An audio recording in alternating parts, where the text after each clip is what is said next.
Well, does the wife have authority over the husband? That is the subject for today. I was getting a lot of comments on a post I made from Dwayne, the real cowboy, wow, whatever his name is, that has the huge beard. And I commented that I thought his views on marriage were way outdated. That we don't live in that world anymore. We live in the world of no fault divorce where we get married for love, romantic love, and we get divorced for any reason whatsoever. And actually, we don't even need a reason, just irreconcilable differences, whatever it is. So, Dabin Lambing, whoever that is, I'm guessing that's a made up name, that or he's from like Kazakhstan or something. Kid posting on here. I don't know if that's a guy or a girl or whatever. I'm assuming it's a guy, whoever this guy is, but keeps posting on my problem with authority and how he can't believe a woman would not have authority in a relationship. And so that actually got me thinking, like, okay, does God say that a wife has authority in a marriage? I thought that's an interesting question. Does a wife have authority in a marriage? And so, I started thinking about that. And there's a place explicitly in Scripture that says she does have authority over her husband. It's in 1 Corinthians chapter 7, verse 4. The wife does not have authority over her own body, but yields it to her husband. In the same way, the husband does not have authority over his own body, but yields it to his wife. Verse 5, do not deprive each other except perhaps by mutual consent and for a time, so that you may devote yourselves to prayer and then come to get together again so that Satan will not tempt you because of your lack of self-control. Now, the Apostle Paul here in Scripture is talking about sexual relations within marriage. So the wife has the authority to tell her husband that we can and should have relations in our marriage. She has that authority. Okay, so a wife does have some authority. And then I thought, well, that's for procreation, because back in these days there was no birth control. So if you were coming together,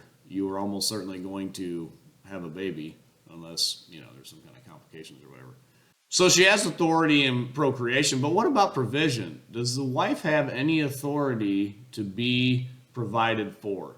Could she tell her husband, you must provide for me, and give a scriptural reference? And then I was like, yeah, I think she does have that authority to tell her husband. In 1 Timothy chapter 5, verse 7, Apostle Paul again says, give the people these instructions so that no one may be open to blame. Verse 8. Anyone who does not provide for their relatives, and especially for their own household, has denied the faith and is worse than an unbeliever. Now he's talking to the heads of the households there, saying if you don't provide for your own household, then you're worse than an unbeliever. So could the wife say, hey, you should provide for me? Now, that doesn't mean you give her whatever she wants, but should she be provided for? Her needs be taken care of? Yeah, I get you could say that. 1 Timothy chapter 5, you could say that. So we've got procreation, we've got provision.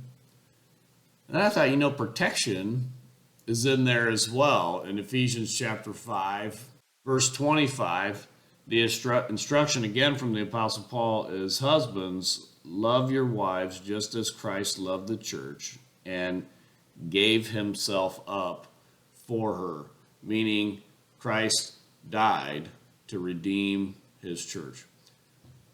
Should a husband be willing to die for his wife? Would the wife have the authority to say, husband, you need to go out there and face whatever threat there is because you should be willing to die for me?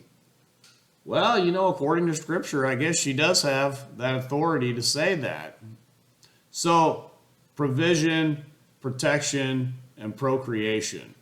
Now, the reason why I say it that way is because that lines up with, there was a book by David Gilmour called Manhood in the Making, where David Gilmour, he studied all different cultures throughout the world, like I guess as many as he could.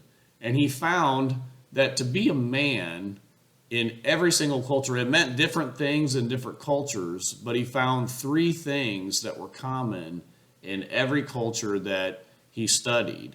And those three, to be a real man, was you protect, you provide, and you procreate.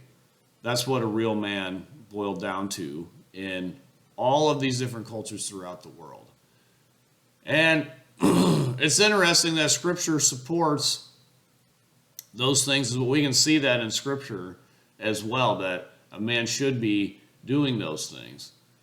This is good. So this dude, Dabin Lamming out there, whoever that is, I don't know, from Kazakhstan or something. This is my... You got me thinking about authority. Does a woman have authority over her man according to Scripture? Yeah, she does have some authority there. She could demand these things and be on the solid rock of Scripture in demanding those things with authority. And what I can also say, based on the solid rock of Scripture, is that Christ is winning. He is building his church, and the gates of hell will not prevail against it. Until next time, this is the Post Millennial Man.